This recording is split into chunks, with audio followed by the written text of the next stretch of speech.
தாய்ப்பால்ல விளக்கரிச்ச ஒரு பொண்ணு இருக்கா தெரியுமா? தாய்ப்பால்ல விளக்கரிச்ச பொண்ணு. விளக்கரிச்ச பொண்ணு அது யாருங்க சாமி? விளக்கரிச்சிருக்கு. தஞ்சாவூர்ல ஒரு கோயில் இருக்கு தெரியுமா? என்ன கோயில் சாமி? தஞ்சை பெரிய கோயில் இருக்கு. அதான் பெருவுடையார் கோயில். பெருவுடையார் கோயில் கட்டினவர் ராஜராஜ சோழன். கோயில் குடமுழுக்கு முடிஞ்சிருச்சு. இன்னைக்கு 1010 வருஷத்தை தாண்டி நிக்குது. அதனுடைய அஸ்திவாரத்தை எவனாலும் கண்டுபிடிக்க முடியல. தமிழன் வரலாறுகளை மறைக்க ஒரு கூட்டம் இருக்கு. ஆனா பாரு, அந்த ராஜராஜ சோழன் ஒரு செயற்குழு கூட்டம் போடுறாரு. செயற்குழு கூட்டத்துல முடிவு பண்றாரு, இடையிறவன் நன்கொடையால் இந்த விளக்குகள் எல்லாம் பெரிய பெரிய செல்வந்தருடைய வன்கொடை, ஏழை எளிய மக்களுக்கும் பங்கு இருக்கணும், எல்லாருக்கும் ஆடுகளும் மாடுகளும் இலவசமா கொடுக்க சொன்னார்.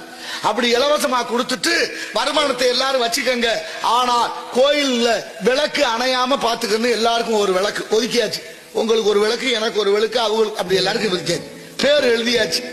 இப்ப ஒரு நாள் மன்னர் கோயிலுக்குள்ள போறாரு, ஒரு விளக்கு எரியாம இருக்கு. யாருக்கு ஒதுக்கின விளக்குன்னு பார்த்தா எழுவத்தூர் மாராயனுக்கு ஒதுக்கப்பட்ட விளக்கு. 7 நாளா எரியல. ஏன் எரியல? என்ன காரணம்? கூட்டு காவிரிக்கரை ஓரம் அந்த பொண்ணோட வீடு, அந்த எழுவத்தூர் மாராயன் வீடு. அங்க போனா ஒரு ஓலை குடிசை, காவலாளி போய் கூப்பிடுறாங்க, மாராயா மாராயான்னு சத்தம் போட்டா ஒருத்தன் சத்தம் கேட்கல. ஒரு பொண்ணு விசும்பல் சத்தம் கேட்குது, அழுகிற சத்தம்.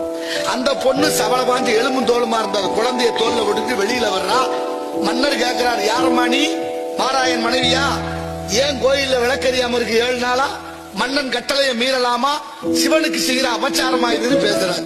இப்ப அந்த பொண்ணு சொன்னா, மன்னா மன்னிச்சிருங்க, எனக்கு 7 நாளா விளக்கு போட முடியல. ஏன்னா 4 மாதத்திற்கு முன்னே பெய்த கனமழையில ஆடுகளும் மாடுகளும் காவிரி வெள்ளத்துல அடிச்சுக்கிட்டு போயிருச்சு. காப்பாத்த போன என் கணவன் இறந்து போனாரு. இந்த குழந்தை பிறந்து 2 மாசம் ஆச்சு. இந்த குழந்தைக்கு கொடுக்க வேண்டிய தாய்ப்பாலை விலைக்கு வித்தேன். அந்த காசுல இவ்வளவு நாளா விளக்கு போட்டேன்.